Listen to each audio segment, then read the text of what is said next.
You walk past something broken today. Perhaps it was a door that doesn't quite close right, or a sound coming from the car that everyone else in your life has accepted as a new permanent feature of the car. And without really deciding to, you noticed it, filed it somewhere in the back of your head without even meaning to, and it stayed there. That's not a habit, it's a specific kind of mind. People who are drawn to fixing things aren't just problem solvers in the generic sense, like how everyone describes themselves as on a LinkedIn profile. What's actually happening is more particular than that. They see a system that's been interrupted, a gap between what is and what should be. And that gap produces this low-level cognitive itch that a lot of people don't experience, or at least not at the same intensity. It doesn't go away on its own. It sort of sits there humming. Your partner can walk past the same leaking tap for 4 months. You've mentally disassembled the faucet, diagnosed the likely culprit, probably the O-ring, and cross-referenced the thread size before you finished your morning coffee. And the strange part is you're not stressed about it, you're almost engaged. Researchers use the term systemizing to describe the cognitive drive to analyze, understand, and construct systems to find the rules governing how something works. Not just mechanical systems, though that's the most visible expression of it. Any system and engine, yes, but also the way a team at work keeps failing at the same handover point, or why a recipe that should work keeps going wrong on the third step. The fixer's brain is somewhat involuntarily mapping inputs to outputs, cause to effect, and what tends to get missed is that the broken thing itself isn't really the destination. The moment before it's fixed, when you're looking at it, turning it over in your hands, forming hypothesis, that's where something brilliant is happening for you. Most people experience uncertainty about a broken object as mildly stressful. You experience it as rather interesting. Those are fundamentally different relationships with the unknown, and they produce quite different lives. There's actually a documented cognitive trait called need for cognition. The tendency to actively seek out and enjoy complex thinking.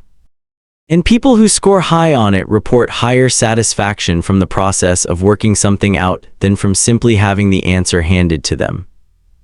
The diagnostic phase, the part where you're still figuring it out, produces its own quiet reward. The fix is almost the conclusion of something that was already satisfying, which does say something about how you process the world. A study published that's more well-known as the IKEA effect found that people who build or repair something themselves consistently assign as more valuable than they would an identical item they hadn't touched. The researchers interpreted this mostly through a lens of product attachment, which is fine, but what it also points to is something about participation in a system's functioning. The hand that fixed it can't quite separate itself from the object afterward. There's a kind of authorship that happens, even with something as impersonal as a flat pack shelf or a carburetor. That old car sitting in the garage, the one that's not worth what you'd put into it, according to everyone with an opinion, it's not sentimental attachment in the way people lazily assume. It's more that the object has become entangled with an experience of understanding something. You've been inside it, you know how it works. That's genuinely hard to walk away from. The other thing that goes unremarked is the fixer's tolerance for complexity. When something looks complicated, a significant portion of people make a decision that this isn't for them. It would take too long, or they wouldn't know where to begin. Fixers do something different. They lean in, not recklessly, but with this methodical patience that comes from trusting the process of figuring something out more so than they trust already knowing the answer before they start. That may appear as ignorance at first, but it's more like accumulated evidence. Every repaired thing is a data point, the problems that once looked impossible until they weren't. They've built a track record with themselves that says, I've done this before, I didn't know the answer going in and I came out the other side with it working. So this new thing probably isn't any different. What that describes in psychological terms is mastery motivation, one of the more durable forms of drive that's been studied. And what's distinctive about it is the external reward is almost incidental. A fixer who solves a problem in an empty garage with nobody watching gets roughly the same satisfaction as a fixer who fixes it in front of an audience. So the audience genuinely isn't the point.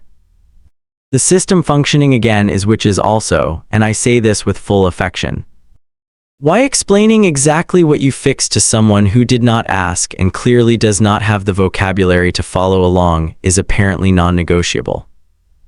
But yeah, not for their benefit, saying it out loud just makes the experience feel finished. You know what I'm talking about. There's something worth sitting with though. Systems are honest in a way that people sometimes aren't. A mechanical problem will tell you what's wrong if you look carefully and long enough. It has rules, it has logic you can follow.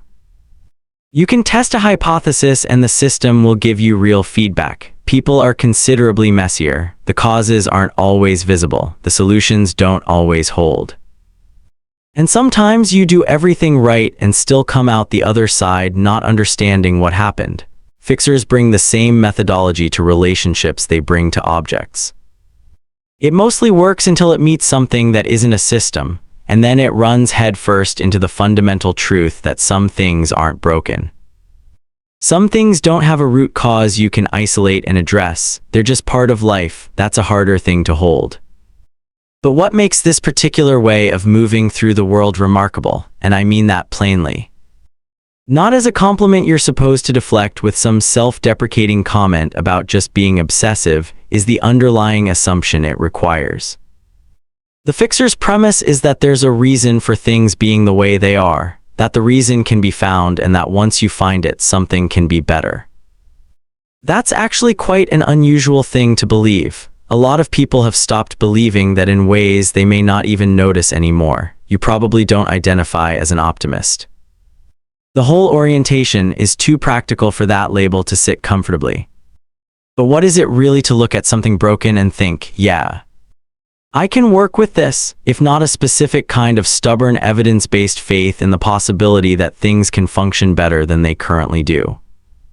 The next time you catch yourself instinctively reaching towards something that isn't working right or mentally tracing a problem that nobody else has registered yet, notice that pull towards understanding how things work, towards seeing the parts and imagining them whole again, isn't incidental to who you are.